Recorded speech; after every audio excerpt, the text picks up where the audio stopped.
Student, ninth class के लिए आज हमारा जो टॉपिक है वो एक्सेलेरेशन है। Motion along a straight line, acceleration. Acceleration आपका क्या रहता है? सपोज हम क्या करते हैं, किसी भी गाड़ी में ट्रेवल करते हैं तो आप समझें कि जो ड्राइवर है, जैसे जो ड्राइव कर रहा है गाड़ी को, तो जैसे ही वो गाड़ी को चला के एकदम से ब्रेक लगाता है तो आप देखते हैं पोजीशन चलने में पीछे की तरफ बेंड होता है, ब्रेक के टाइम पे वो आगे की तरफ बेंड होता है, पर उसका सेंटर पॉइंट हर जगह पे क्या रहता है? फिक्स रहता है।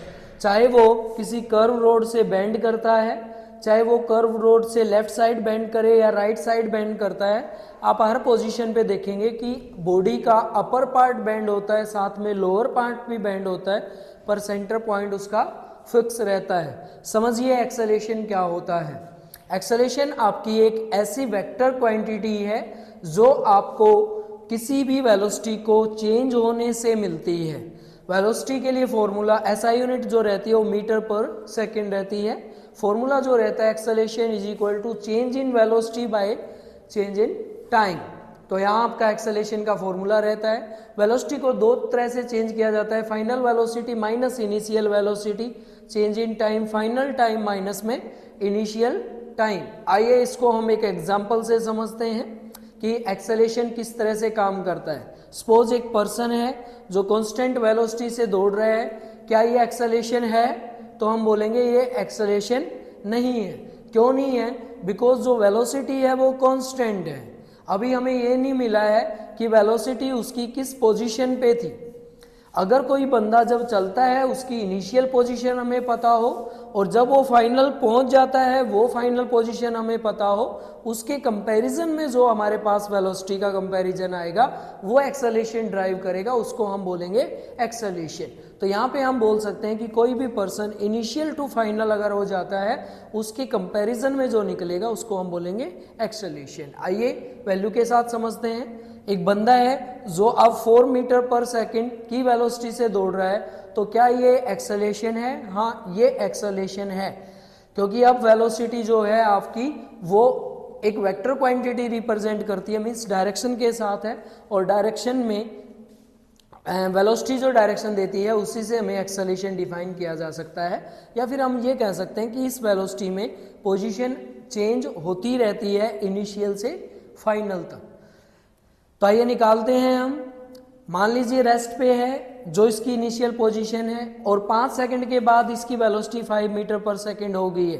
तो कंपैरिजन आ गया है, स्टार्टिंग में वेलोसिटी 0 मीटर पर सेकंड थी और यहाँ पे पहुंचा तो फाइनल 5 मीटर पर सेकंड है। टाइम यहाँ पे 0 था, फाइनल टाइम आपका 5 सेकंड है, तो आप इसमें रख दें वेलोसिटी की जगह वेलोसिटी, टाइम की जगह time, final initial, final minus initial, इसको आप सोल्व कर लें तो आपकी वेलोसिटी यहाँ पे velocity by time, change in velocity by time आपका क्या आ जाएगा? एक्सेलेरेशन आ जाएगा। ऐसे ही आप इसमें वैल्यू रख के काफ़ी फॉर्मूले आप सोल्व कर सकते हैं। तो ये आपका टॉपिक रहता है एक्सेलेरेशन। तो एक्सेलेरेशन का टॉपिक भी आप साथ में कर लें। जो हम न्यूटन के तीनों लॉ को पढ़ते हैं, तो आज हम पढ़ेंगे न्यूटन के फर्स्ट लॉ ऑफ मोशन में। जब तक जैसा कि हम पढ़ चुके हैं कि कोई भी बॉडी जब रन करती है तो वो मोशन में होती है, और मोशन में होने का रीज़न होता है कि वो कुछ टाइम के अकॉर्डिंग डिस्टेंस को कवर करना शुरू करती है। समझिए आप, पहला लॉ क्या कहता है? मान लीजिए कोई पर्सन स्ट्रेटली मूव किए जा रहा है, वो कंटिन्यूअस मूव कर रहा है, ना तो उसको अर्थ का ग्रेविटेशन फोर्स रोक पाता है, ना ही उस पर कोई ऐसी कंडीशन अप्लाई होती है जिससे वो रुकता है। अगर वो रुक जाता है, कोई भी बॉडी रेस्ट में है तो वो रेस्ट में बना रहना चाहती है, और कोई बॉडी अगर मोशन में है तो वो कंटिन्यू मोशन में बना रहनी चाहती है जब तक उसके ऊपर कोई एक्सटर्नल फोर्स अप्लाई ना हो। उसको हम बोलते हैं Newton first law. Newton first law क्या कहता है कि चाहे ग्रेविटेशनल फोर्स अप्लाई हो, पर जब तक उसके ऊपर अनबैलेंस्ड फोर्स अप्लाई नहीं होता तब तक उसकी पोजीशन चेंज नहीं होती। और ऐसे ही कोई कांस्टेंट मोशन से बॉडी मूव कर रही है, अगर उसके ऊपर अनबैलेंस्ड फोर्स अप्लाई ना किया जाए तो भी वो अपनी बॉडी को चेंज नहीं करता है। तो आइए हम सिंपल एक डेफिनेशन से समझते हैं Newton first law of motion क्या कहलाता है। An object at rest stay at rest and object in motion stay in motion. Rest में है तो रेस्ट में जाना चाहता है, मोशन में है तो मोशन में, जब तक उस पे ऊपर कोई भी हैवी या बाहर से कोई एक्सटर्नल फोर्स नहीं लगता। एक्सटर्नल फोर्स लगने वाला फोर्स आपका अनबैलेंस फोर्स होता है। अनबैलेंस फोर्स इन दोनों कंडीशन को चेंज कर सकता है। क्या कंडीशन रहती है? Force are balanced. Balance force में ऑब्जेक्ट अगर रेस्ट में है तो रेस्ट में ही रहेगा, और uniform. Newton second law of motion. Newton second law of motion क्या कहता है? An object at rest stay at rest. पहले लॉ को हम पढ़ चुके हैं फर्स्ट लॉ में। कोई ऑब्जेक्ट रेस्ट में है तो रेस्ट में रहना चाहता है, मोशन में है तो मोशन में रहना चाहता है। सेकंड लॉ आपका क्या बताता है? वो फर्स्ट लॉ की ही ऑब्जर्वेशन यूज करता है। अगर कोई बॉडी रेस्ट में है तो रेस्ट में रहेगी जब तक उस पर अनबैलेंस फोर्स नहीं लगता। अगर कोई बॉडी मोशन में है तो मोशन में रहेगी जब तक उसके ऊपर अनबैलेंस्ड फोर्स अप्लाई नहीं होता है। ये हम पीछे first law, Newton first law में हम पढ़ चुके हैं। न्यूटन का जो सेकंड लॉ है वो क्या बताता है कि मान लीजिए हमारे पास किसी भी सरफेस के ऊपर एक अनबैलेंस्ड फोर्स हमने अप्लाई करना है।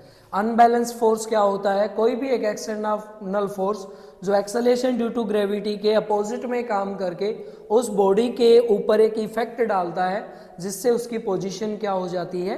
चेंज हो सकती है।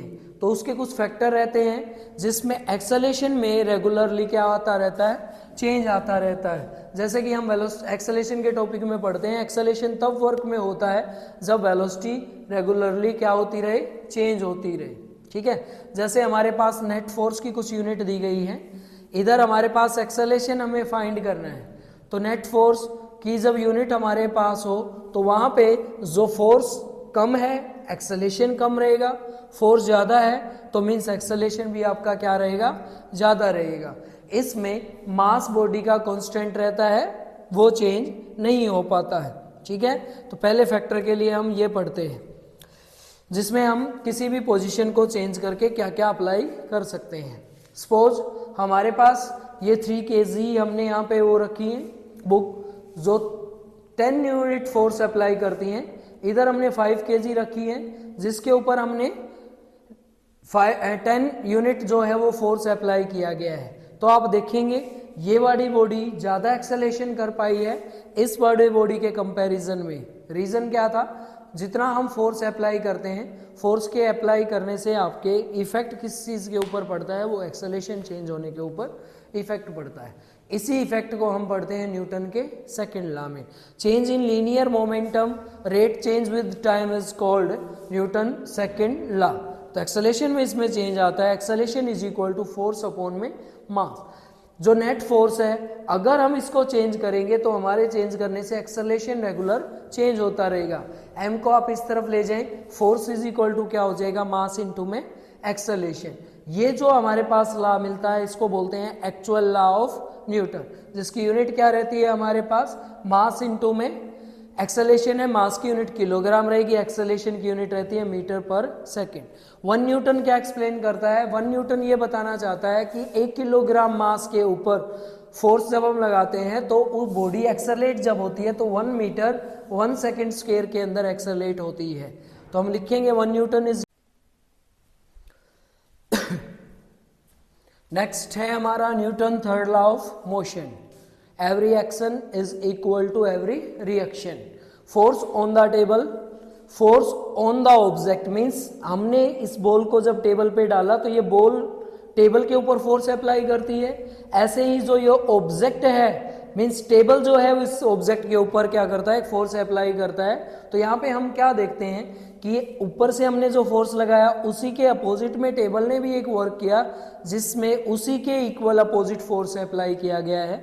जब किसी भी फोर्स के अप्लाई करने से उसी के साथ में अपोजिट रिएक्शन हमें आके मिलती है वो क्या कहलाता है? हमारा न्यूटन का third law. Newton third law हर पॉसिबिलिटी पे लगभग एप्लीकेबल होता है जहाँ पे भी हम फोर्स अप्लाई करते हैं और वो उसके अपोजिट में हमें रिएक्शन देता है, वो चाहे कोई भी काम होता है। इसमें कोई भी ऑब्जेक्ट अगर वर्क करेगा तो ऑब्जेक्ट के अपोजिट अगर इक्वल रिएक्शन आपको देखने को मिलती है तो उसको हम पढ़ते हैं Newton third law. Newton third law में आप देखें जैसे ये फ्रॉग है, ये जब ड्राइव इसके अंदर जब तैरता है पानी के अंदर तो इस टाइम पे इसको फोर्स जो लगाना पड़ रहा है वो पीछे की तरफ लगा रहा है तभी आगे के जाके मोमेंटम कर पाता है। ऐसे ही जो आपके बर्ड्स होते हैं फ्लाई करते हैं, तो इन पे भी देखिए यहाँ पे एयर के थ्रू ये क्या करते हैं, एयर को नीचे की तरफ कंप्रेस करते हैं, तब ये ऊपर की तरफ फ्लाई कर पाते हैं। तो यहाँ पे आपको देखने को मिलता है कि कोई भी आप वर्क करते हो, आप खुद भी चलते हैं, तो फोर्स हम आगे चलने के लिए पीछे की तरफ लगाते हैं, तो हमें किसी भी रिएक्शन के अपोजिट में एक वर्क मिलता है, जिसको बोलते हैं न्यूटन थर्ड लॉ।